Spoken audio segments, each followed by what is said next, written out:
Bonsoir à toutes et à tous et merci encore aux organisateurs de ces jeudis de la MSHE pour cette invitation. Je suis vraiment ravie de cette occasion de venir parler avec vous d'un sujet qui me passionne depuis très longtemps, à savoir la manière dont le langage peut nous permettre de persuader, d'influencer, voire de manipuler notre audience. C'est un sujet qui intéresse les linguistes, les philosophes, les psychologues depuis bien longtemps. En fait, on trouve même des travaux sur ce sujet depuis l'Antiquité, notamment avec l'analyse de la rhétorique. Mais le point de vue que je vous propose d'adopter aujourd'hui est un petit peu différent. Il est issu de ce qu'on appelle la psychologie du langage, c'est-à-dire qu'on va regarder les discours de tout un chacun, donc des formules linguistiques qu'on utilise toutes et tous au quotidien, au travers des lunettes de la psychologie, c'est-à-dire par le biais d'expériences qui vont nous permettre de démontrer leur efficacité. J'aimerais commencer par deux exemples tout simples issus d'expériences quotidiennes pour tordre le cou à cette idée répandue selon laquelle quand il s'agit de mots, c'est pas très grave. On dit souvent c'est que des mots, ça va pas porter à conséquence. Et on va voir que parfois le simple fait de changer un seul mot dans une phrase peut changer énormément la manière dont on perçoit la réalité et donc dont on y réagit. Par exemple, si vous allez chez votre médecin et que celui-ci vous demande est-ce que vous avez souvent des maux de tête ou est-ce que vous avez parfois des maux de tête, figurez-vous que la fréquence à laquelle vous allez rapporter avoir des maux de tête va être différente dans les deux cas. En moyenne, les gens rapportent une fréquence plus élevée lorsque le médecin leur demande est-ce que vous avez souvent des maux de tête que est-ce que vous avez parfois des maux de tête. Donc sans s'en rendre compte, le simple fait d'avoir formulé la fréquence des maux de tête en termes de souvent ou parfois change la manière qu'on a de reporter ce qui pourtant est une réalité interne qui devrait être quelque part objective.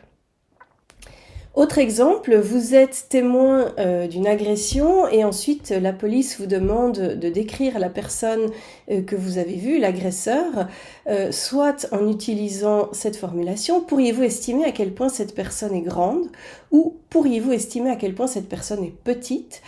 Eh bien là encore, le simple fait de changer d'adjectif change la taille dont les personnes se souviennent.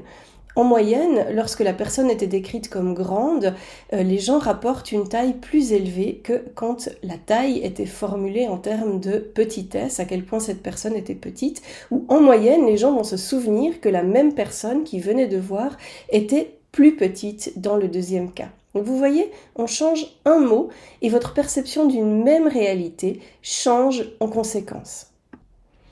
Aujourd'hui, pour expliquer ces phénomènes de persuasion liés à l'usage quotidien de ces petits mots comme grand ou petit, on va se focaliser sur deux mécanismes différents.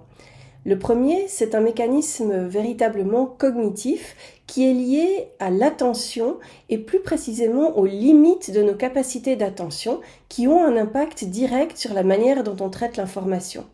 Ici, l'idée, c'est que notre attention est beaucoup plus limitée que ce qu'on croit généralement, ce qui fait qu'on va pas pouvoir prêter une attention détaillée, approfondie à tous les éléments qu'on nous présente. Et donc, en tant que persuadeur, manipulateur, on peut présenter l'information linguistique de telle façon que certains éléments apparaissent de manière plus visible que d'autres. Donc, c'est ce qu'on verra dans la première partie de cette conférence.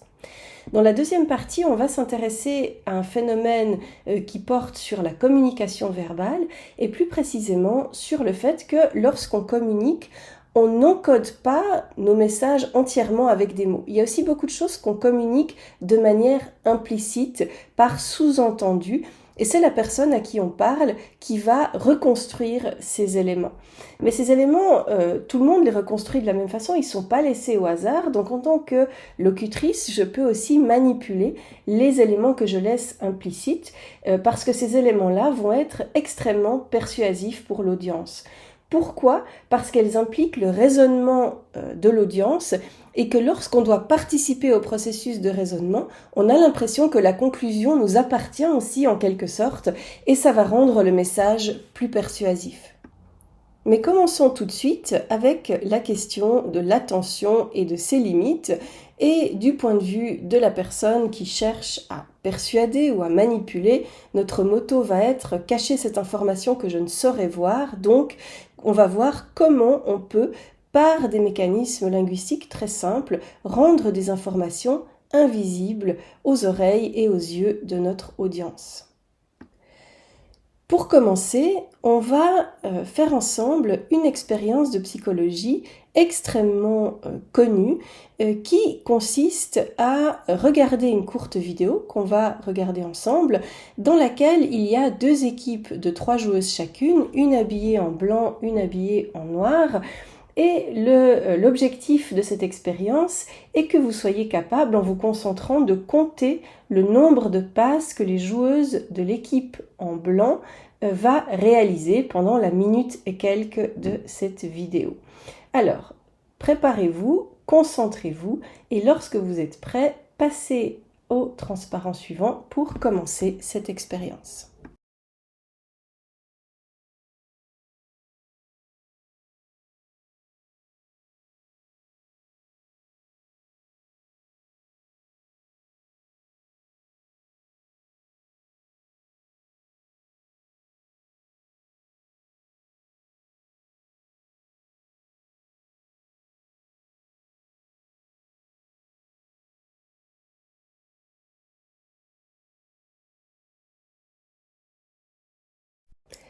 La bonne réponse vous était donnée à la fin. Le nombre correct de passes est 16. Je ne sais pas si vous l'aviez ou si vous ne l'aviez pas. Si vous l'avez eu correctement, bravo. Tout le monde n'y arrive pas. Mais surtout, est-ce que vous avez remarqué qu'il se passe quelque chose d'autre de très inhabituel dans cette vidéo? C'est que pendant environ 9 à 10 secondes, il y a quelqu'un habillé dans un costume de gorille qui traverse la scène entre les joueuses. On va revenir sur ce bout maintenant. Le voilà, il entre, il passe, il fait coucou et il traverse le reste de la scène. Mais est-ce que vous avez, alors si vous aviez remarqué le gorille, est-ce que vous avez remarqué aussi que au fur et à mesure de la vidéo, le rideau qui est en fond change de couleur. Il est d'abord rouge et il devient jaune. Donc, qu'est-ce qu'il faut retenir de cette expérience? C'est tout simplement qu'il est impossible de faire attention à tout. Nos capacités attentionnelles sont beaucoup plus limitées qu'on le croit généralement. On va maintenant sortir du domaine pur de la psychologie pour revenir au langage en faisant une petite expérience très simple ensemble. Je vais vous présenter un quiz très court, 2 questions seulement, et faites chez vous comme si vous étiez à l'émission Questions pour un champion. Répondez spontanément aux questions dès que vous avez la bonne réponse. Vous êtes prêtes, prêts? Alors c'est parti. Quel pays a un drapeau vert, blanc et rouge? Combien d'animaux de chaque espèce Moïse a-t-il emmené sur son arche? Si vous avez répondu spontanément l'Italie à la première question et 2 à la deuxième question, vous venez d'être victime d'une illusion sémantique. Il y avait effectivement quelque chose qui n'allait pas dans une de ces questions. La première, quel pays a un drapeau vert, blanc et rouge? C'était l'Italie, cette question n'avait pas de piège. Mais la deuxième, combien d'animaux de chaque espèce Moïse a-t-il emmené sur son arche? Il y avait une erreur dans cette question parce que ce n'est pas Moïse, c'est Noé qui a amené 2 animaux sur son arche. Pourtant, la plupart des gens, 80% dans l'expérience originale, même ceux qui connaissent suffisamment l'histoire biblique pour savoir que c'est bien Noé qui avait une arche et pas Moïse, répondent spontanément 2 sans remarquer qu'il y a eu une erreur dans la question. C'est ça qu'on appelle une illusion sémantique. D'ailleurs, cet exemple de Moïse est devenu tellement célèbre par la suite qu'on parle aussi dans la littérature de l'illusion de Moïse pour caractériser ce phénomène. Et si vous vous dites, bon, c'est peut-être parce qu'on n'a pas des connaissances bibliques très présentes à notre esprit, si ça avait été un autre contexte, on aurait remarqué qu'il y avait quelque chose de faux dans cette question, eh bien, j'aimerais maintenant vous démontrer que ce n'est pas le cas, au moyen non pas d'une autre recherche scientifique, mais d'un micro-trottoir qui a été réalisé dans les années 90 par le journaliste Philippe Wendel, qui a arrêté des gens dans la rue en leur disant d'après nos calculs, en l'an 2000, le jour de l'an tombera un vendredi 13, est-ce que ça vous inquiète?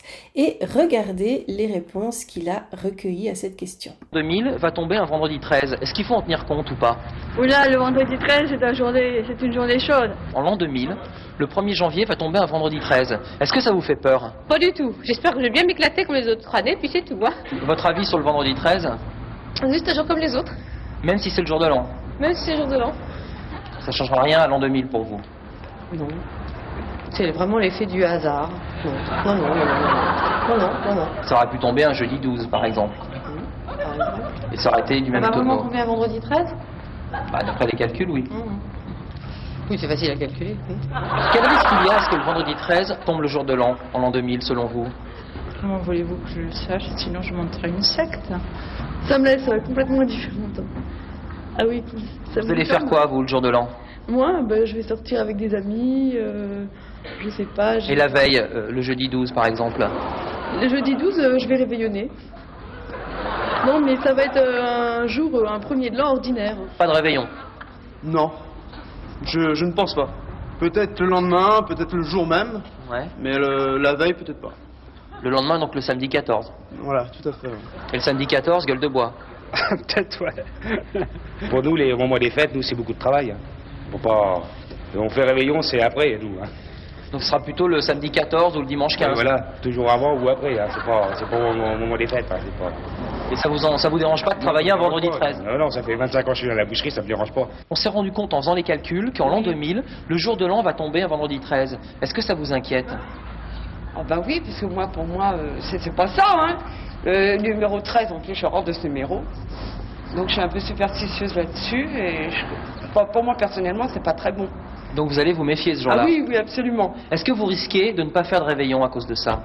Non, quand même pas, non, parce que bon, le peu de famille qui me reste, je crois que c'est normal que je reçoive ma fille ou même mes amis. Je trouve ça complètement nul. Non, mais enfin, le 13, c'est pas un bon chiffre pour moi. Donc le vendredi 13, le réveillon, mais quand même en faisant attention. Ah oui, absolument. Ça sera pas comme le 31 ou le 24 au soir, ça sera pas pareil. Hein. Alors qu'est-ce qui se passe ici pour que les gens soient si aveugles à cette erreur qui paraît relativement énorme? Tout simplement parce qu'ils se focalisent sur les deux éléments saillants présentés en fin d'énoncé qu'ils arrivent à relier facilement. Vendredi 13, est-ce que ça vous inquiète? Et ils partent sur la réponse en ignorant complètement le préambule de l'énoncé en l'an 2000, le jour de l'an, etc.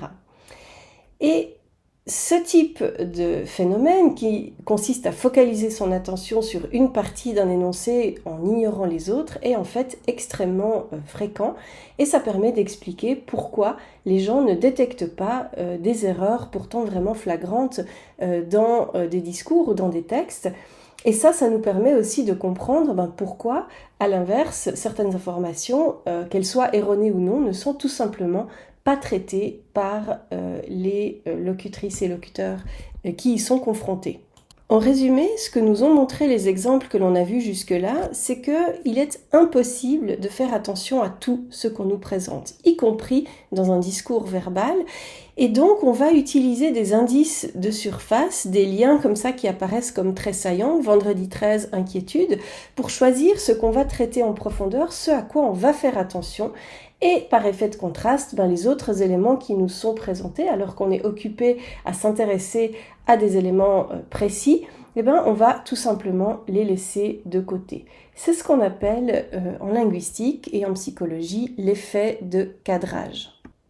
Ce mot d'effet de cadrage, il est le même et il vient d'ailleurs du domaine de la photographie dans laquelle on sait depuis longtemps que l'angle de vue qu'on va prendre sur un objet va influencer considérablement la manière dont cet objet sera perçu. Comme ici avec cet exemple de la tour Eiffel, quand on la prend collée vers le bas avec cette impression d'immensité vers le haut, en contre-plongée, ça nous donne un sentiment d'un élément énorme, menaçant, alors qu'on la prend tout droit, simplement dans un cadre, il y a un effet de platitude, de neutralité. À l'inverse, on a l'impression en plongée que finalement cet élément n'est pas si grand que ça, qu'on le domine. Et puis quand on a un cadrage non naturel, dérangeant, comme dans le dernier où elle est de travers, ici ça produit un sentiment de malaise, un sentiment que quelque chose n'est pas normal.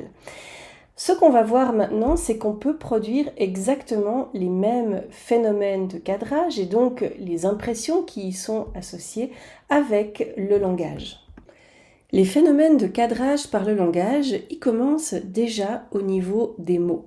Ce sont des effets qu'on connaît depuis maintenant bien longtemps. La première expérience en date a été menée dans les années 1940 par le psychologue américain Donald Rugg, qui s'était baladé sur le campus de l'université où il travaillait et avait demandé à un grand nombre de personnes la question suivante: les États-Unis devraient-ils autoriser les discours publics contre la démocratie? Voilà les réponses qu'il avait obtenues. 21% des gens avaient dit oui, ces discours devraient être autorisés, liberté d'expression avant tout, quels que soient les discours, mais quand même une grande majorité des gens avaient dit non, c'est pas acceptable, on peut pas autoriser des discours de cette nature, et on voit que 17% des gens, comme souvent aussi dans les sondages, n'avaient pas d'avis sur la question, a simplement dit je ne sais pas. Ce qu'il a fait d'intéressant, c'est qu'il a ensuite, à une autre moitié de ses participants, posé la question à l'envers, c'est-à-dire les États-Unis devraient-ils interdire les discours publics contre la démocratie? Or, on sait depuis l'école primaire que des mots comme autoriser, interdire sont ce qu'on appelle des antonymes, des mots de sens contraire, donc en toute logique, on s'attend à ce que si les gens se comportent de manière rationnelle, ceux qui ont dit oui à les autoriser devraient dire non à les interdire, donc 21%. Ceux qui ont dit non à les autoriser devraient dire oui à les interdire, donc 62%. Et environ une même proportion devrait ne pas avoir d'avis sur la question. Et pourtant, c'est pas du tout ce que Rugg a observé. Lorsque la question est formulée en termes d'interdiction, les États-Unis devraient-ils interdire les discours publics contre la démocratie, au lieu des 21% de non attendus, on se retrouve avec 39% de non, soit 18% de plus que escompté. Donc une différence de 18% juste en ayant changé la formulation, il y a de quoi faire rêver pas mal de politiques pour obtenir des résultats pareils dans un sondage. Donc qu'est-ce qui se passe ici? C'est que lorsque la formulation est en termes d'interdiction, les gens ont une réaction épidermique un peu allergique comme ça, ils sont contre interdire les choses. On est très attaché à la liberté individuelle, notamment aux États-Unis. Donc quand on vous parle d'interdire quelque chose, quelle que soit cette chose, ça va déclencher ce réflexe de dire non, beaucoup plus souvent que quand on demande son contraire, c'est-à-dire est-ce qu'il faut autoriser les discours publics contre la démocratie? Mais la conséquence est bien réelle, c'est que si vous refusez de les interdire, par défaut, ces discours vont être autorisés. Donc on a ici un phénomène qui est tout à fait récurrent. Cette expérience a maintenant 85 ans. Depuis lors, on a refait cette même manipulation avec des paires de mots extrêmement différentes, avec aussi des échelles parfois plutôt que des paires uniques. Et à chaque fois, cette différence entre des mots qui ont ce qu'on appelle une connotation positive, comme autoriser ici, et ceux qui ont une connotation négative, comme interdire, et on voit à chaque fois qu'ils suscitent des réactions différentes. Lorsque la connotation est négative, les gens vont refuser beaucoup plus souvent. Donc, à bon entendeur, si vous devez récolter des opinions, sachez que utiliser un mot positif ou négatif va faire une grande différence sur les résultats que vous allez potentiellement obtenir. Et j'aimerais vous montrer maintenant que les phénomènes de cadrage s'appliquent à tous les mots sans exception, même ceux qui sont le moins susceptibles d'être soupçonnés de subjectivité, que sont les chiffres. Les chiffres sont aussi pourtant très très efficaces dans des phénomènes de cadrage. Dans une série d'expériences, on a montré à des gens des phénomènes liés à des chiffres et qui ont montré très clairement ces effets. Par exemple, si on demande à des gens hors contexte comme ça, telle personne a obtenu un résultat de 9 à son test, est-ce que c'est un bon résultat? La majorité des gens ici répond oui. 9, ça semble être un bon résultat, même sans avoir d'échelle, sans avoir de contexte. Et si on demande ensuite, et telle autre personne a obtenu un résultat de 221 à son test, est-ce que c'est un bon résultat? Ici, la majorité des gens répond plutôt que non, ce n'est pas un bon résultat. Alors qu'est-ce qui se passe ici? Les gens sont-ils particulièrement irrationnels? Parce que 9 est quand même beaucoup plus bas que 221, certes, mais lorsqu'on parle de 9, même sans donner d'échelle, ça ouvre dans notre esprit une échelle qui va de 1 à 10. Et sur une échelle de 1 à 10, 9 est un très bon résultat. À l'inverse, le nombre 221 ouvre une échelle qui va de 1 à 1000 dans notre esprit, et sur cette échelle-là, 221 n'est pas un bon résultat. Si maintenant on donne un problème similaire mais avec plus de contexte, on remarque les mêmes effets. Par exemple ici, si on demande aux gens est-ce que si 2 compagnies aériennes ont livré à bon port et dans les temps respectivement 994 et 998 bagages sur 1000 l'an dernier, est-ce qu'elles sont de qualité égale? Ici, la quasi-totalité des gens est d'accord pour dire que oui. Franchement, un écart de 4 points, c'est pas grand-chose, on va pas chipoter, ces 2 compagnies méritent un label de qualité égale.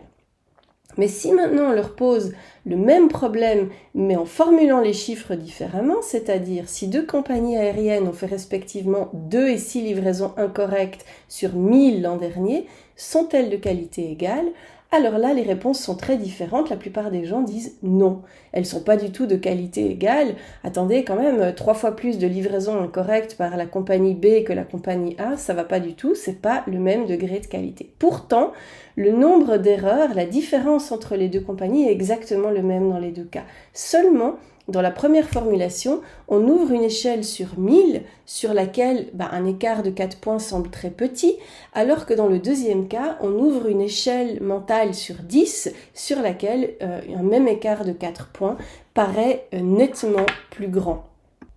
On va maintenant voir que la grammaire, qui évoque souvent rien d'autre pour la plupart d'entre nous que de mauvais souvenirs d'école et quelque chose de poussiéreux et pas très utile, et on va voir qu'en fait la grammaire joue un rôle fondamental dans les phénomènes de cadrage. Premièrement, si on demande à des gens est-ce que les voitures sont plus responsables que l'industrie de la pollution atmosphérique ou moins responsables? Ou si on leur demande est-ce que l'industrie est plus responsable que les voitures de la pollution atmosphérique ou moins responsable? En théorie, les réponses données devraient être exactement les mêmes. On sait bien que A versus B, B versus A, c'est, comme on dit aussi, bonnet blanc, blanc bonnet, ça devrait rien changer du tout.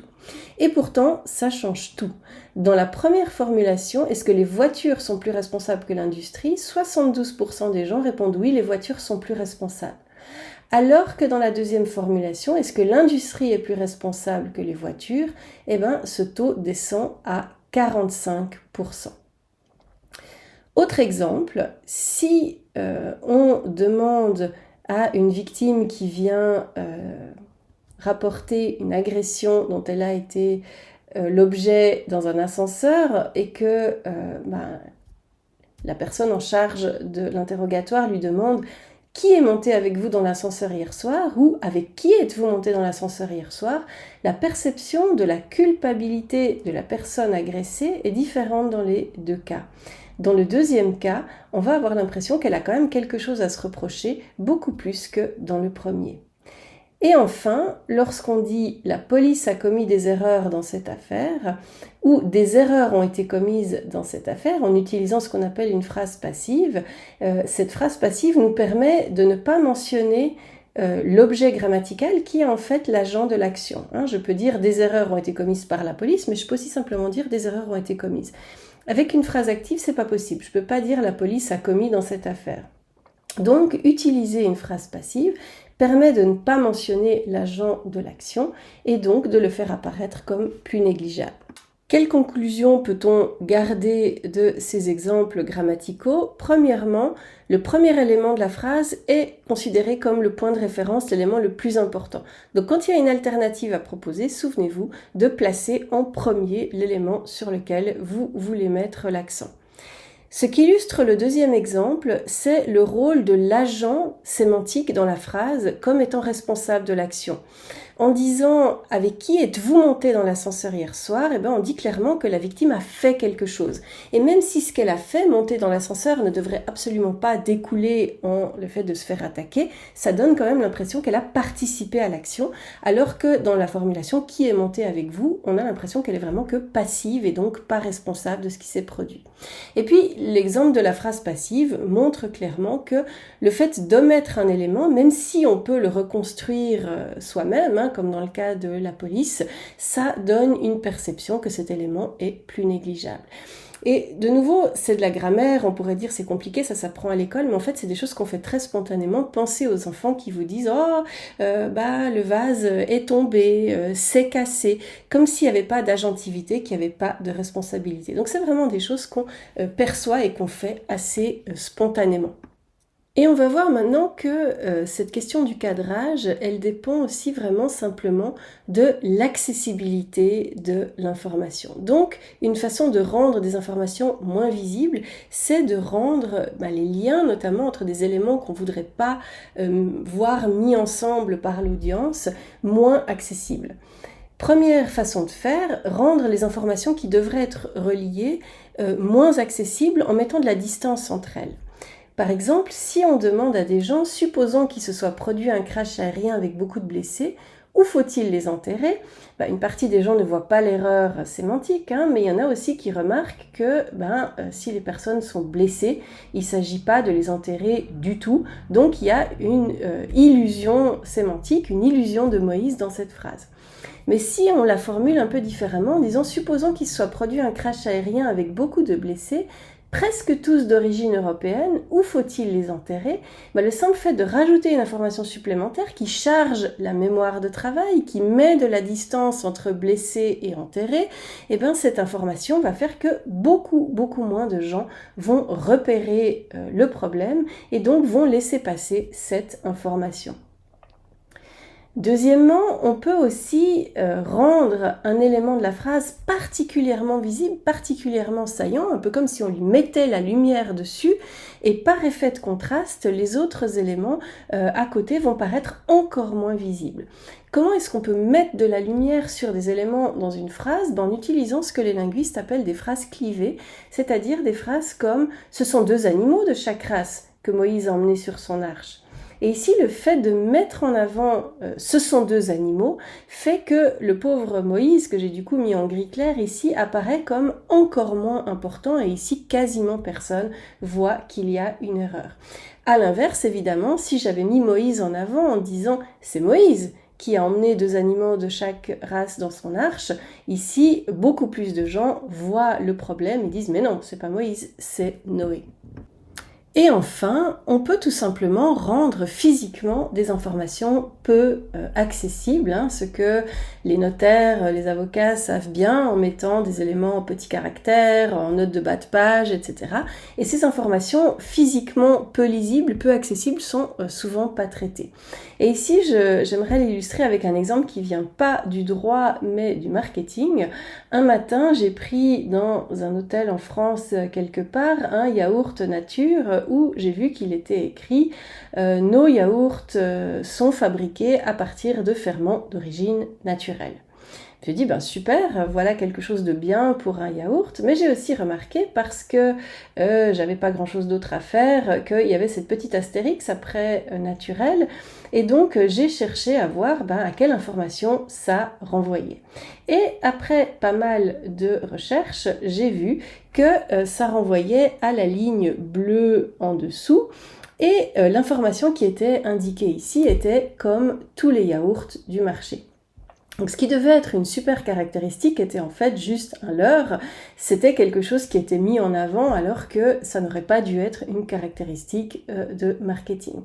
Alors pourquoi est-ce qu'ils font ça ? D'une part, pourquoi est-ce qu'ils mettent l'information comme tous les yaourts du marché ? Parce qu'ils sont obligés, on n'a quand même pas le droit de raconter n'importe quoi aux consommatrices et consommateurs. Et pourquoi ils le font quand même ? Parce qu'ils sont confiants que la plupart des gens ne vont pas arriver jusqu'à la ligne bleue où le contraste est plus faible, où c'est écrit en petit, et va juste voir le joli bleu clair qui dit que il y a des ferments naturels. Voilà comment marche en partie le marketing qui vous fait croire qu'un produit a des caractéristiques exceptionnelles alors que ce n'est pas le cas. Et pour terminer sur cette partie, voici encore une autre étude qui porte sur le marketing et plus précisément sur le rôle d'étiquettes qui contiennent des informations, même si elles sont complètement fictives. Dans cette expérience, on demandait à des personnes d'évaluer la qualité et le prix potentiel de bouteilles de shampoing qui étaient présentées dans 3 conditions différentes, soit shampoing contient du récitine, ou shampoing ne contient pas de récitine, ou encore juste shampoing. Si vous ne savez pas ce qu'est le récitine, c'est normal, cet ingrédient n'existe pas, c'est un mot qui a été inventé pour faire ingrédient technologique comme ça. Et ça a marché très très bien parce que les gens, quand on leur a demandé ce qu'ils pensaient des bouteilles, ont dit le récitine à gauche, je ne sais pas ce que c'est, mais ça doit être un bon ingrédient vu qu'ils se vantent d'en avoir mis dans le shampoing.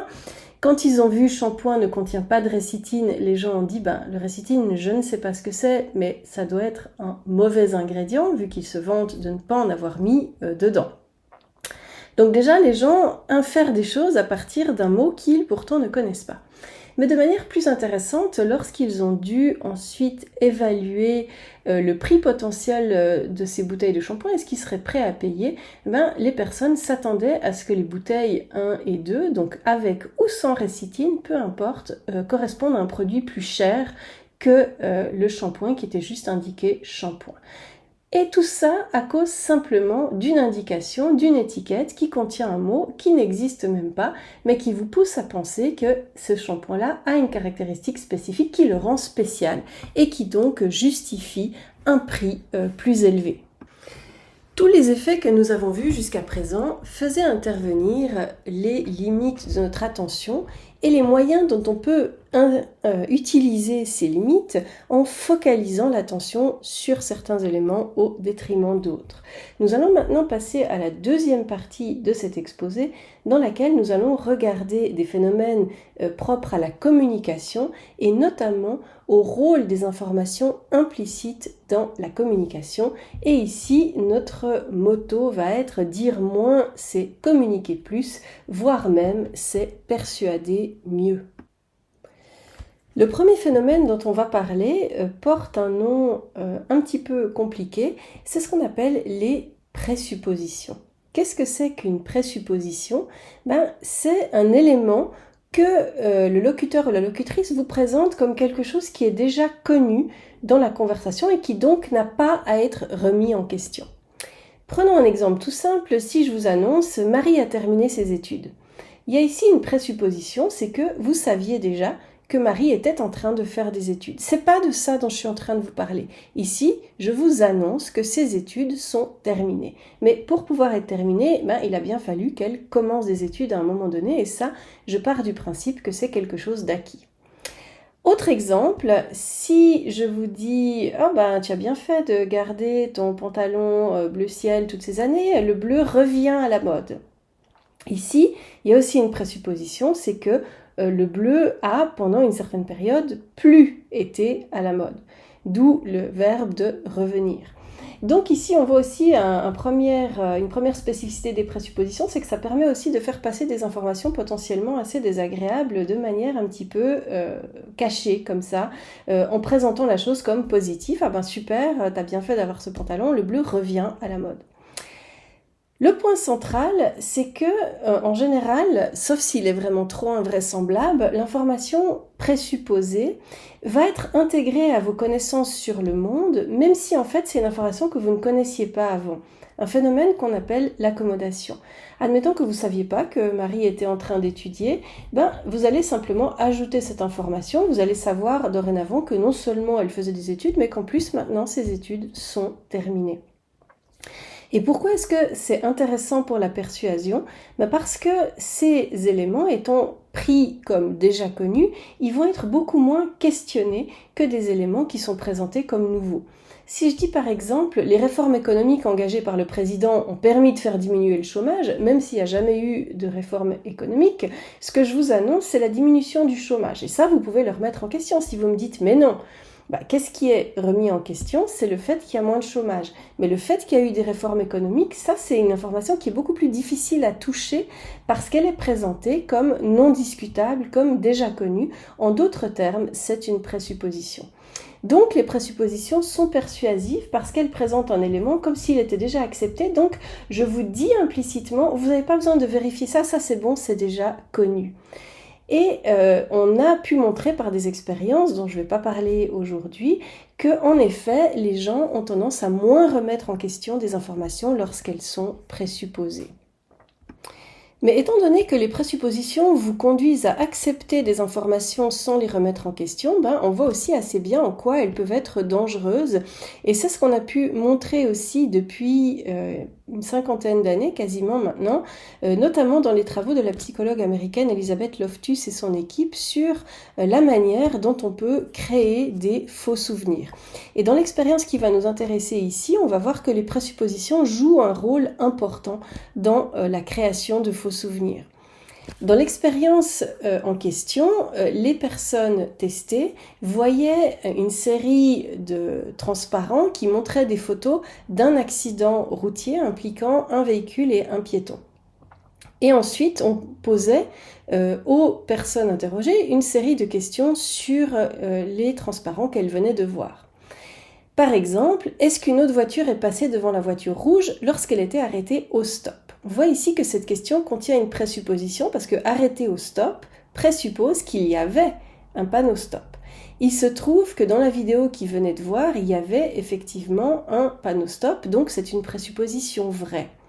Mais une autre partie des gens avait cette question, est-ce qu'une autre voiture est passée devant la voiture rouge lorsqu'elle était arrêtée au céder le passage? Il n'y avait pas de céder le passage dans la vidéo, dans la série de transparents. Et donc il s'agit ici d'une présupposition fausse. Et dans une dernière condition, on demandait aux gens, est-ce qu'une autre voiture est passée devant la voiture rouge lorsqu'elle était arrêtée à l'intersection? Et une semaine après, les gens revenaient et devaient choisir quelle image, on voit ici A et B, on ne le voit pas très bien, mais A a un panneau stop, B a un céder le passage, quelle image correspondait à celle qu'ils avaient vue dans la vidéo. Lorsque les personnes avaient été exposées à une présupposition vraie, ils avaient 30% de faux souvenirs. C'est-à-dire que dans 30% des cas, ils se souvenaient quand même mal qu'il y avait eu un céder le passage et pas un stop. Voilà, normal, la mémoire humaine est faillible. Ce taux est très similaire au taux de faux souvenirs lorsqu'il n'y avait pas de présupposition du tout, donc lorsqu'on parlait simplement de l'intersection, il y avait 37% de faux souvenirs. Mais de manière beaucoup plus alarmante, on voit que les personnes qui avaient été exposées à la fausse présupposition avaient 57% de faux souvenirs, donc le simple fait qu'on leur ait suggéré qu'il y avait un céder le passage, ont fait que par la suite, elles se sont souvenues de cette information et qu'elles l'ont encodée comme un élément vrai, alors que c'était quelque chose qui était entièrement faux. À cause de la puissance de ces évocations, les présuppositions sont aussi extrêmement efficaces dans des slogans où elles se cachent souvent dans de petits mots qui passent inaperçus. C'est le cas du slogan MeToo où ici, dans le aussi, moi aussi, le simple fait d'ajouter ce mot a permis aux femmes de revendiquer ce qui leur était arrivé dans un contexte qui les dépassait, moi aussi, c'est-à-dire c'est quelque chose qui ne me concerne pas uniquement, mais qui concerne énormément d'autres femmes. Autre exemple, le fameux MAGA, Make America Great Again de Donald Trump, qu'il a repris de Ronald Reagan. Ici, la présupposition se cache dans le again, donc mais rendre l'Amérique grande à nouveau. Et là, ça présuppose quoi? Que l'Amérique allait mal, qu'elle avait perdu de sa grandeur, supposément à cause des erreurs commises par les gouvernements précédents. Les présuppositions sont aussi très appréciées par les publicitaires qui en usent et en abusent pour faire passer des messages et notamment pour donner l'impression qu'il existe des normes sociales évidentes et si vous ne vous y conformez pas, ça vous donne un sentiment un peu de malaise comme ça. Premier exemple ici pour un label de viande de qualité, aimez la viande, mangez-en mieux. Ici, qu'est-ce qui est présupposé? Déjà, premièrement, que vous mangez de la viande, ce qui n'est pas du tout prouvé, mais en plus que vous en mangez mal, vous consommez n'importe quoi, et on vous enjoint maintenant à faire de meilleurs choix de consommation en choisissant une viande labellisée. Le deuxième exemple pour de la viande végétale, passer de bon relou à bon vivant. Ici, on vous traite quand même au passage de relou, ce qui n'est pas très sympa, mais on vous dit que vous l'êtes, relou, passez de bon relou à bon vivant, mais vous avez l'occasion maintenant de devenir enfin bon vivant en consommant de la viande végétale. Autre exemple d'une société qui propose de l'aide aux devoirs à domicile, il va falloir trouver d'autres sujets d'engueulade que les notes. Qu'est-ce que ça présuppose ici? C'est qu'il est normal que vos enfants soient mauvais à l'école et que ce soit un sujet de tension à la maison. Et la dernière, qui est aussi ma préférée, même si vous avez roulé des patins pendant les slows en surboom, vous êtes quand même donneur d'organes. Alors ici, qu'est-ce qu'on vous dit? Quelque chose d'en fait pas très agréable du tout, c'est que ça vise en gros la génération des boomers. On leur dit pas, mais on leur dit en utilisant leur langage, des expressions qui étaient à la mode à leur époque, rouler des patins, les slows en surboom, et avec l'image aussi qui montre clairement de quelle génération il s'agit. Et qu'est-ce que ça veut dire? Vous êtes vieux, vous pensez donc que vous n'êtes pas susceptible de jouer le rôle de donneur d'organes, et bien vous vous trompez, même vous, vous allez pouvoir donner vos organes. Donc très souvent, les présuppositions permettent de faire passer des messages pas très agréables à un groupe cible dont on se moque parfois pour donner l'impression de nouveau qu'il y a une norme sociale qui doit être, entre guillemets, respectée, des choses qui sont prises pour acquises. Vos enfants sont des cancres, vous êtes vieux et égoïste, vous consommez n'importe quoi, etc. Si on avait dit ces choses en les déclarant, vous mangez n'importe quoi avec votre viande de supermarché, consommez maintenant de la viande de qualité, la publicité n'aurait pas été très efficace, vous seriez probablement vexé. En le faisant passer comme une présupposition, ça vous le saviez déjà que vous mangez n'importe quoi. On va faire mieux avec la viande qu'on vous propose, ce même message passe comme une lettre à la poste. Le deuxième phénomène de communication dont on va parler, qui est extrêmement persuasif dans l'implicite, c'est l'utilisation de métaphores. Pourquoi est-ce que les métaphores sont persuasives? Parce que les métaphores évoquent plein d'informations sans les dire explicitement et très souvent des informations qui peuvent aussi être de caractère émotionnel. Et ça, pour la persuasion, ça marche extrêmement bien. Prenons un premier exemple issu des États-Unis. Lorsque dans la campagne de 2016, Hillary Clinton avait dit « Don't let Trump roll the dice with America », donc ne laissez pas Trump jouer au dé avec l'Amérique, elle fait passer un message très fort. On le voit tout de suite faire n'importe quoi, les dés à la main, lancer l'avenir du pays sur le hasard, des décisions mal prises. Donc en gros, ce qu'elle nous dit, c'est attention, ce type est dangereux, il est imprévisible, il est irresponsable. Mais évidemment, si elle l'avait dit littéralement, elle aurait été accusée de diffamation. Mais avec cette image de jouer au dé, on a vraiment l'impression d'un type flambeur, irresponsable et dangereux qui passe très très bien, même si elle ne l'a pas dit. Deuxième exemple de George Bush Jr. qui, au moment en 2003 où il avait lancé l'invasion de l'Irak, avait dit, lorsqu'on lui avait reproché de ne pas avoir consulté ses partenaires de l'OTAN, « I don't need a permission slip to invade Iraq ». Donc j'ai pas besoin d'un mot de permission pour aller envahir l'Irak. Qui a besoin d'un mot de permission? Les enfants, lorsqu'ils veulent ne pas faire quelque chose ou faire quelque chose à l'école, par exemple. Et donc, qu'est-ce qu'il nous dit ici? Je suis fort, c'est moi qui décide, je suis au-dessus de mes autres partenaires de l'OTAN, j'ai pas à les consulter, mais sans le dire explicitement, il évoque ici, par cette métaphore du bon père de famille, du parent responsable, des informations qui sont, là encore, pas très audibles explicitement, mais qui passent très bien métaphoriquement.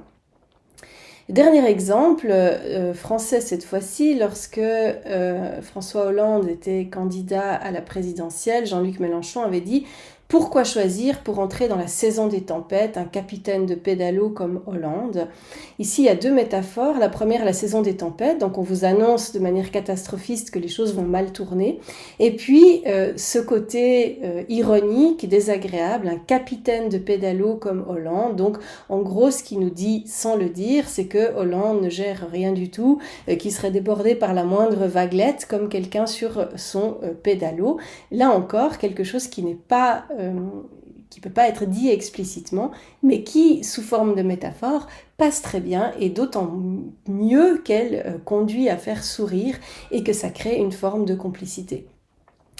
Le pouvoir évocateur de la métaphore se passe parfois des mots, comme dans cet exemple à droite ici, avec cette publicité pour alerter sur le réchauffement climatique, avec la Terre sous forme de boules de glace en train de fondre. Ici, on voit vraiment cet aspect émotionnel, l'urgence de la situation, on a envie de lécher, de faire quelque chose, de la remettre au frais avant que tout s'effondre. Et ça permet d'évoquer l'urgence, la catastrophe, sans avoir à le dire explicitement et donc à lever des objections. Grâce à leur pouvoir d'évocation, les métaphores s'ancrent très très bien dans des phénomènes de cadrage, comme on a pu l'observer dans bon nombre d'expériences, dont celle-ci, dans laquelle les gens devaient lire un petit texte sur la criminalité dans une ville inventée, qui était la ville d'Addison. Et dans cette expérience, tout le monde voyait exactement le même texte en noir ici, avec quelques chiffres sur la criminalité dans cette ville. Mais il y avait une chose qui changeait entre les deux groupes de participantes et participants à cette expérience, c'était la première phrase qui contenait une métaphore. La moitié des gens ont lu « Le crime est une bête sauvage qui rôde dans la ville » et ensuite le taux de criminalité dans cette ville autrefois paisible, etc. L'autre moitié des gens ont lu une autre métaphore, le crime est un virus qui infecte la ville, le taux de criminalité dans cette ville autrefois paisible, etc. Les deux métaphores font intervenir des associations différentes. La première évoque l'agressivité, donc suggère la nécessité de moyens de défense, de répression. Le deuxième, le virus, c'est quelque chose dont on essaie plutôt de protéger la population, donc suggère plutôt le côté approprié de mesures sociales plus que de mesures de répression. Et dans cette expérience, ensuite, on a demandé aux gens s'ils seraient d'accord de voter en faveur d'une politique répressive pour faire diminuer le crime dans la ville. Et vous voyez l'impact de la métaphore. Ceux qui ont été exposés à la métaphore de la bête sauvage ont été 74% à dire oui à une politique répressive, contre seulement 56% pour les personnes qui ont été exposées à la métaphore du virus. Et ce qui est très intéressant, c'est que la métaphore persuade de manière totalement transparente, implicite. Quand on a demandé aux gens qui ont participé à l'expérience, qu'est-ce qui vous a convaincu de voter pour ou contre cette politique? Eh bien, presque tout le monde a cité les chiffres du texte, alors que ces chiffres étaient les mêmes dans les deux conditions, et seuls 3% des gens ont dit que c'était à cause de la métaphore. Donc la métaphore persuade de manière qui passe largement inaperçue, d'où sa grande efficacité, aussi parce qu'elle porte sur des contenus émotionnels. Le dernier phénomène dont on va parler, c'est une notion qu'on appelle en linguistique une implicature. Qu'est-ce qu'une implicature? C'est un sens qu'on communique implicitement, donc sans le dire, mais qui va être reconstruit par notre interlocuteur par un mécanisme de raisonnement qu'on appelle une inférence. Donc prenons un exemple pour illustrer ce phénomène. Anne et Sylvie sont amies et elles se croisent un matin en ville et Anne propose à Sylvie « Est-ce que tu viens prendre un café ?» Et Sylvie lui répond « J'ai des courses à faire ». A priori, cet échange pourrait paraître comme un non-sens parce que Anne parle d'un café, Sylvie répond sur ses courses, ça semble non pertinent. Pourtant, tout le monde, y compris Anne, n'aura aucun problème à reconstruire la réponse de Sylvie, c'est-à-dire quand on doit faire des courses, ça prend du temps, donc on n'a pas le temps aussi d'aller boire un café. Donc la réponse est non merci, pas cette fois-ci. Et pourquoi est-ce que c'est intéressant d'avoir répondu plutôt j'ai des courses à faire que non merci, pas cette fois-ci? Parce que ici Sylvie fait d'une pierre deux coups. Non seulement elle répond à la question non merci, mais elle donne aussi une raison qui empêchera Anne de se vexer. Elle l'informe que c'est pas parce qu'elle n'a pas envie de prendre un café avec elle, mais parce qu'elle a autre chose à faire. Et un point important des informations qu'on dérive par implicature, c'est qu'elles n'engagent pas le locuteur, c'est-à-dire qu'on peut très bien les défaire sans produire de contradiction. Par exemple, Sylvie pourrait dire « écoute, j'ai des courses à faire, mais bon, ça peut bien attendre un peu ». Et ici, la conclusion que Anne va tirer de la réponse à son invitation, ça va être au contraire « oui, avec plaisir, allons prendre un café ». Et ça, c'est possible parce qu'elle l'a insinué et pas dit explicitement. Si Sylvie avait répondu « non merci, pas cette fois-ci, mais en fait oui, avec plaisir », ça aurait produit une impression de totale incohérence.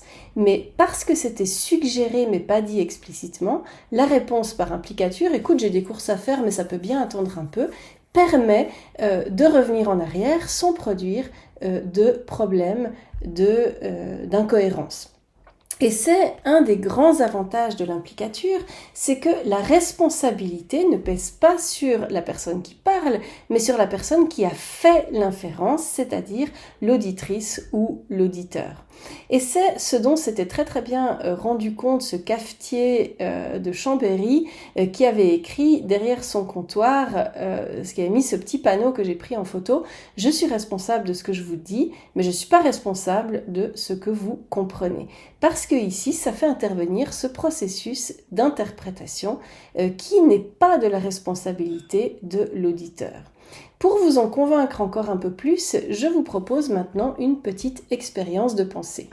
Imaginons que vous êtes en route pour votre jeudi de la MSHE, que vous êtes sur votre vélo au travers de la ville de Besançon, mais vous êtes en retard, vous allez un peu vite, il y a un feu rouge qui vient de tourner, vous décidez de passer outre et de continuer quand même.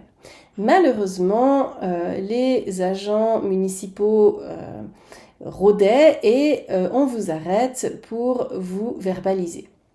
Vous décidez de prendre les choses en main et vous dites à l'agent « Écoutez, je vous donne 40 € et vous me laissez partir ».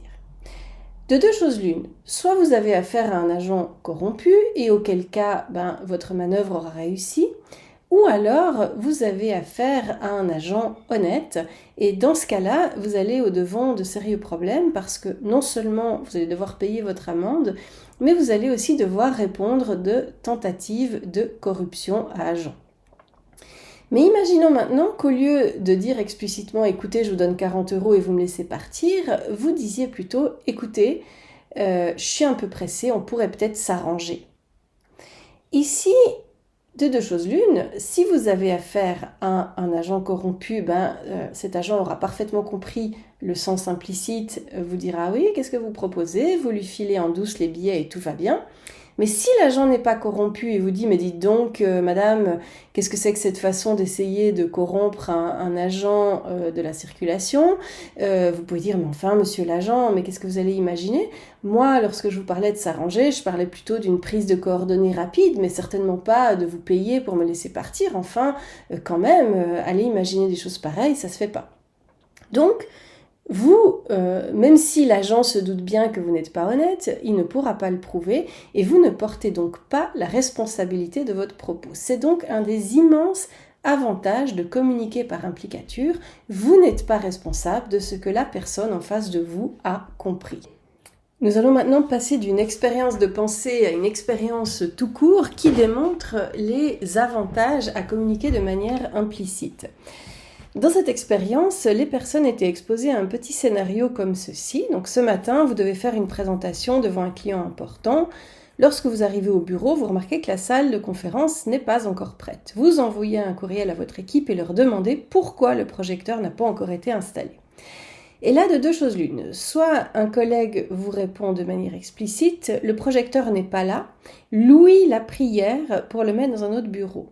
Ou, de manière implicite, le projecteur n'est pas là, Louis a donné une présentation hier dans un autre bureau. Donc, dans le deuxième cas, on suggère évidemment que Louis a quelque chose à voir avec le fait que le projecteur soit absent, mais on ne dit à aucun moment que c'est lui qui l'a pris. Et ensuite, dans la deuxième partie de l'expérience, on vous informe qu'en fait, l'information qu'on vous a donnée était fausse. C'était pas Louis qui était responsable d'avoir déplacé le projecteur. Il l'avait en effet pris mais remis en place et c'est quelqu'un d'autre qui après l'avait pris. Et le point central, c'est qu'on demande ensuite aux personnes interrogées, par la suite, vous devez demander son avis à l'un de ces deux collègues sur un autre sujet qui n'a rien à voir. À qui choisiriez-vous de faire confiance? Et on voit ici que le dégât d'image lié au fait d'avoir donné une fausse information est complètement différent dans les deux cas. 27% des gens vont choisir de continuer à faire confiance à la personne qui a donné l'information explicite, contre 73% pour celle qui a donné l'information implicite. Donc de nouveau, lorsque vous suggérez mais que vous ne dites pas, vous n'endossez pas la responsabilité du propos et les personnes en face de vous le perçoivent tel quel. C'est pour ça que si jamais vous vous êtes trompé, elles vont moins vous en vouloir, vous tenir pour responsable que si vous avez dit les choses explicitement. L'autre avantage de communiquer par implicature, c'est que la personne à laquelle se destine le message va elle-même combler les trous de ce que vous n'avez pas dit et donc se sentir investie dans le message qui a été communiqué. Et le fait d'avoir participé à construire le sens va lui donner l'impression qu'elle est plus d'accord avec cette interprétation que si vous lui avez dit explicitement plutôt que seulement suggéré. C'est pour cette raison aussi qu'il y a autant d'implicites dans la publicité, comme dans ces slogans très célèbre de Nespresso, What else? À vous de mettre ce que vous voulez dedans, ou cette pub de L'Oréal, parce que je le vaux bien. Ici, on se garde bien de dire explicitement la partie importante. J'achète ce produit L'Oréal, ce shampoing, cette crème de visage parce que je le vaux bien. Et donc, c'est vous qui allez compléter ça et adhérer plus aux propos et donc potentiellement acheter plus facilement le produit en question. Avec tous ces éléments en tête, on va pouvoir maintenant résumer les points principaux de ce qu'on a évoqué sous forme de petits guides de manipulation à l'usage des honnêtes gens, évidemment. Ce soir, nous avons d'abord vu le rôle essentiel de l'attention, qui n'est pas illimité et que l'on peut donc diriger pour conduire les personnes à se focaliser sur certains éléments qu'on veut mettre en lumière et à ne pas se concentrer sur d'autres éléments qu'on souhaite dissimuler. Comment faire? On a vu tout d'abord l'importance de choisir des mots, des nombres même, qui permettent d'activer le cadre de pensée souhaité. Souvenez-vous de la différence entre les mots à connotation positive et négative. Deuxièmement, on a vu que d'un point de vue grammatical, il y a des positions dans la phrase qui sont plus visibles que d'autres. Donc, mettez les informations importantes, celles que vous voulez rendre visibles, dans les positions les plus saillantes, comme la position de sujet, la position d'agent, et au contraire, celles que vous voulez éliminer, dans des phrases passives, par exemple, en tant qu'objet de la phrase. Et finalement, pensez, si deux éléments ne doivent pas être connectés, à les mettre à des endroits distants du texte ou simplement à des endroits où les personnes ne vont pas aller lire en détail, comme on l'a vu, avec des endroits plus petits, des notes de bas de page, etc. Le deuxième principe que nous avons décliné ce soir, c'est l'idée de ne pas communiquer explicitement, mais de suggérer sans dire par des informations implicites. Nous avons parlé de 3 phénomènes qui permettent de réaliser ce tour de passe-passe. Le premier, c'est ce qu'on appelait les présuppositions. Donc, pensez à placer des informations nouvelles, surtout si elles sont un peu contestables et problématiques, sous forme de présuppositions. Elles vont moins éveiller l'attention par un phénomène un peu de fait accompli que des informations qui sont présentées comme nouvelles. User et abuser des métaphores qui permettent d'évoquer des liens entre des concepts, parfois des liens dérangeants, souvent des liens émotionnels, sans les mentionner explicitement, ce qui va permettre de ne pas en endosser la responsabilité par la suite. Et finalement, toujours dans le domaine des informations potentiellement controversées, pensez à faire intervenir des implicatures, donc à suggérer des choses que les autres vont devoir déduire, à la fois pour éviter d'endosser la responsabilité de ce contenu, et en laissant l'audience faire le travail de déduction, vous allez l'impliquer dans ce processus, et les personnes vont ensuite mélanger le travail de déduction avec la vérité des informations. On a aussi toutes et tous un biais qui veut qu'on accorde plus d'importance à l'information qui vient de nous que celle des autres, et ça donne l'impression, lorsqu'on a fait le travail de déduction, que l'information vient en fait de nous, ce qui crée un effet de persuasion. Vous retrouverez tous ces phénomènes et bien d'autres encore dans le livre que mes collègues Pascal Guigac, Steve Oswald et moi avons publié l'automne dernier sous le titre de « Quand dire, c'est influencer », psychologie de la persuasion, disponible dans toutes les bonnes librairies. Merci beaucoup de votre attention. La parole est à vous. Je me réjouis de savoir comment vous allez me persuader et ce que vous en avez pensé.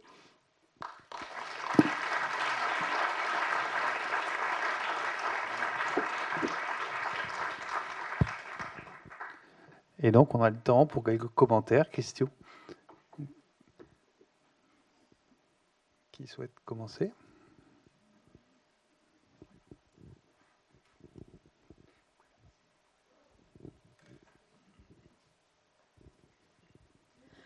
En fait, c'est simplement un exemple sur les publicités.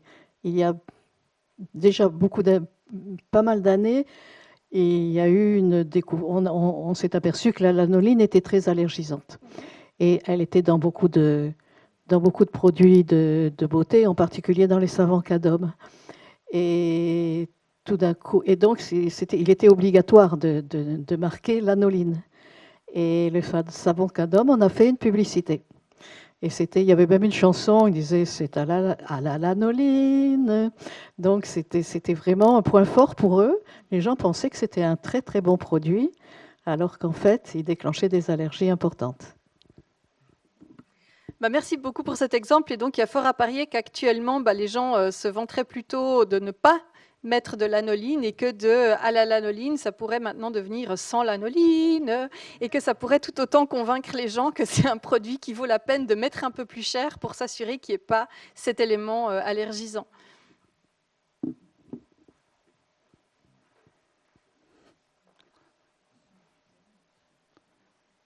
Autre question, oui.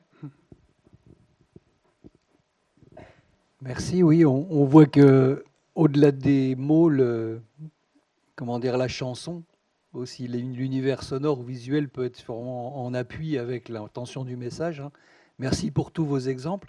Est-ce que peut-être vous auriez d'autres exemples ? On imagine bien l'influence toxique, négative, mais en quoi bien maîtriser le langage de la persuasion peut avoir des effets positifs de conviction, de persuasion, on va dire en pouvoir sur des situations ou des personnes qui pourraient bénéficier de notre capacité à bien communiquer. Oui, effectivement, c'est vrai que je l'ai tourné un petit peu, merci beaucoup, de manière un peu ironique, comme si ce qu'on voulait communiquer était forcément pas bien. Mais en fait, ça marche de la même façon pour communiquer des choses utiles aux gens. Et donc, les conseils sont exactement les mêmes. Mettre les informations importantes bien en avant pour que les gens ne les ratent pas. Les alerter des choses négatives, au contraire, en mettant pas de la distance inutile et en faisant en sorte que les éléments puissent bien être mis en lien. Et puis, il y a tout un courant psychologique actuellement, d'ailleurs, qui s'appelle le nudge, un peu comme si on faisait un petit coup pour que les choses que les gens vont voir par défaut, les choses qui vont être les plus évidentes pour eux, ça va des produits qui sont en face d'eux au supermarché, etc., soit les produits qui soient a priori bons pour eux. Les choix par défaut doivent être de bons choix. On peut vraiment appliquer la même chose dans le langage. Par exemple, attirer l'attention sur des choses dangereuses en utilisant ces mécanismes pour être sûr que les gens ne les ratent pas, au lieu de mettre en tout petit caractère en gras, de mettre les choses de manière lisible. Et puis, quelque chose qui va aussi dans ce sens-là, sachant justement que notre mémoire est limitée et qu'on rate des choses, il y a aussi toute cette initiative. Je n'ai pas parlé ici des différences individuelles, parce qu'il y a évidemment des gens qui sont plus vulnérables que d'autres à ces difficultés. Et il y a tout ce courant qu'on appelle, en tout cas en Suisse, en France, je ne suis pas sûre si c'est le français simplifié ou en Suisse on appelle ça le français facile à lire et à comprendre. Et donc on oblige dans certains cas les gens à rédiger des textes dans une langue qui va éviter un certain nombre de principes, les phrases à rallonge, les éléments masqués, les formulations compliquées, pour éviter justement qu'on permette à une partie des gens de passer à côté d'informations qu'ils auraient eu intérêt à voir. Donc on peut faire de la magie noire ou de la magie blanche avec exactement les mêmes processus et aussi évidemment les utiliser à bon escient. Oui. Bonsoir, merci pour votre présentation, vraiment très intéressante. Alors moi j'ai deux questions. La première c'est par rapport à l'exemple que vous avez donné sur la version à la perte. Est-ce que c'est vraiment dans ce cas de l'aversion à la perte? Parce que alors j'ai eu du mal justement par rapport au concept qu'on utilise en économie sur l'aversion à la perte.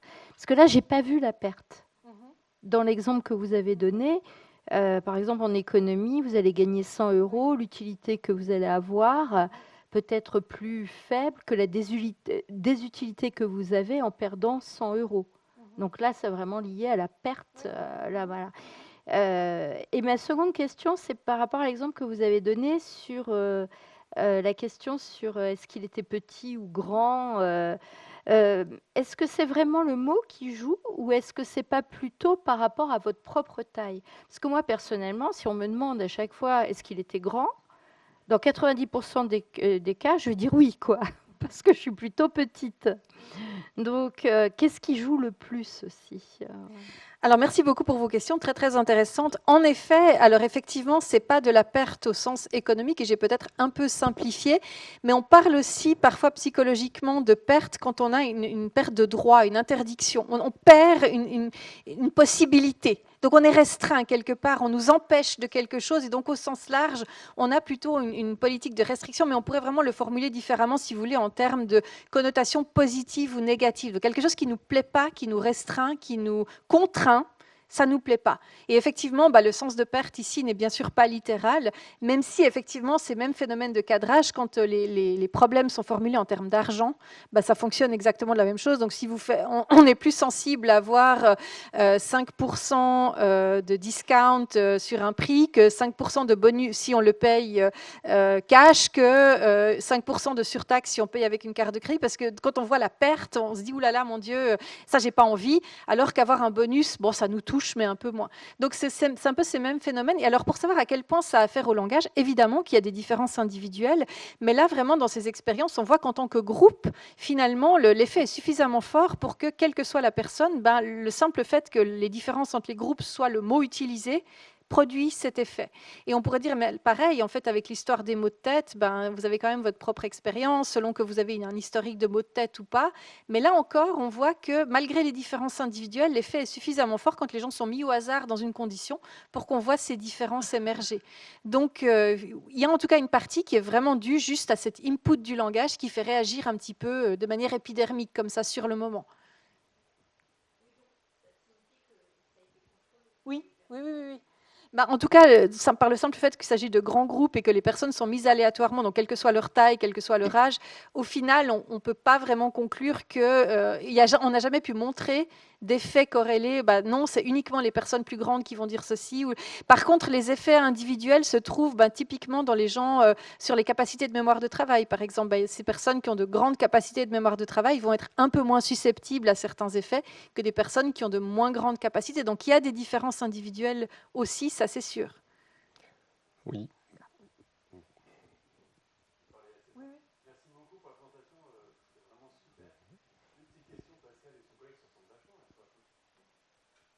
Alors, c'est pas la même personne, promis. C'est pas ça ma question. Non, ma question, c'est finalement dans le langage, il y a toujours une influence qui fait qu'on va avoir un jugement polarisé dans une direction ou dans une autre, c'est ce qu'on voit bien ici. Est-ce qu'il existe une manière, finalement, je pensais au médecin, parce que le médecin n'a aucun intérêt à ce que votre jugement soit polarisé dans une direction ou une autre. Est-ce qu'il existe une manière assez neutre d'envisager les questionnements ou la manière d'aborder des sujets, justement pour avoir la vérité en face de soi et qui peut éviter soi-même de créer une influence qui n'est pas du tout bénéfique pour nous si on veut accéder à Oui, alors tout à fait. Et d'ailleurs, parfois, des médecins qui ont entendu cette présentation m'ont fait ce commentaire, me dire justement, on est très sensible à ça et on est au courant que c'est un problème. Et donc maintenant, la façon qu'ils ont de faire, c'est d'utiliser des échelles. Donc déjà, pas des choix polarisants, mais des échelles avec vraiment sur 1 à 10 votre douleur. Et ça permet aux gens d'avoir déjà une plus grande liberté d'expression et qu'on ne leur donne pas un mot petit, grand, qui situe par eux-mêmes en fait leur propre expérience. Donc effectivement, en tout cas, c'est un sujet de réflexion. Et ce qu'on m'a dit, c'est c'est que oui, en effet, on est très au courant qu'on peut passer à côté de la vérité juste à cause de ces problèmes de formulation. Donc effectivement, de la nuance, des possibilités, des échelles, des exemples, ce que ça veut dire souvent, ce que ça veut donc au lieu de dire souvent, c'est une fois par jour, plusieurs fois dans la journée, d'une intensité que vous metteriez de 1 à 10, à 7, donc qui permet d'avoir quand même une vision beaucoup plus nuancée que juste cette polarisation. Oui, bonsoir. Merci déjà pour la conférence. Tout ce dont vous parlez, est-ce que ça se décline aussi avec certaines images? Je pense surtout aux images de Jean-Paul Goude dans les années 80 qui découpe des corps pour les allonger et tout ça. Est-ce que ça a un petit peu la même application, le même sens? Voilà. Oui, merci beaucoup. Effectivement, c'est une autre forme d'illusion. Et de la même manière que nos yeux nous trompent et qu'on est persuadé que des lignes ne font pas la même taille alors qu'elles le font parce qu'on les oriente avec des flèches différemment, c'est en fait, on retrouve ce même phénomène qui montre qu'en fait, nos sens, notre perception n'est pas si forte qu'on croit, et notamment notre perception visuelle et notre mémoire n'est pas aussi objective qu'on peut le penser. Donc oui, ça va un peu dans le même sens de nous dire, voilà, on est plus facilement influençable que ce qu'on pense, que ce soit visuellement, auditivement aussi. Parfois, on a aussi des hallucinations auditives qu'on connaît bien en linguistique. Et donc, tout ça nous montre que nos sens font un filtre qui peut être assez facilement biaisé.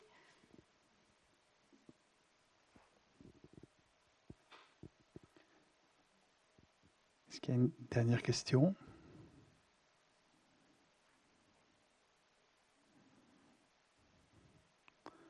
Oui.